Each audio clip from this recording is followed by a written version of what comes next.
Aujourd'hui, nous fêtons Saint Guillaume de Bourges. Il est né vers 1140 en France dans une famille noble. Mais très jeune, il choisit de renoncer à une vie confortable pour se consacrer entièrement à Dieu. Il entre d'abord chez les chanoines réguliers, puis rejoint l'ordre des cisterciens, où il mène une vie de grande austérité et de prière. C'est vraiment un modèle pour ses religieux. Reconnu pour sa sagesse et sa droiture, il est nommé archevêque de Bourges malgré ses réticences. Autant vous dire qu'il ne prend pas sa mission à la légère, il redouble de pénitence.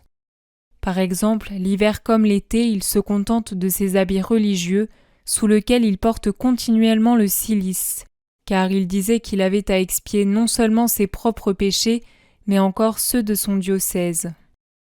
Toute sa vie, il refuse les privilèges et il préfère la compagnie des personnes pauvres aux personnes riches.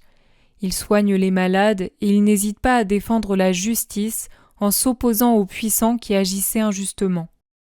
Notamment, il désapprouvera l'union illicite du roi Philippe Auguste avec Agnès de Méranie, bien que le roi finira par céder et se repentir.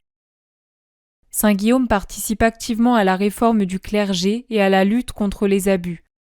Il travaille également à la pacification de son diocèse, souvent troublé par des conflits féodaux.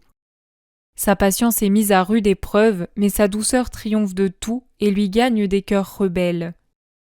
Il meurt en 1209 et il est canonisé très rapidement après, en 1218, par le pape Honorius III. Saint Guillaume, toi qui as préféré la pauvreté à la richesse, la pénitence et l'austérité au confort et aux privilèges, obtiens-nous la grâce de savoir t'imiter pour aimer Dieu plus que tout et nous oublier pour aimer les autres plus que nous-mêmes.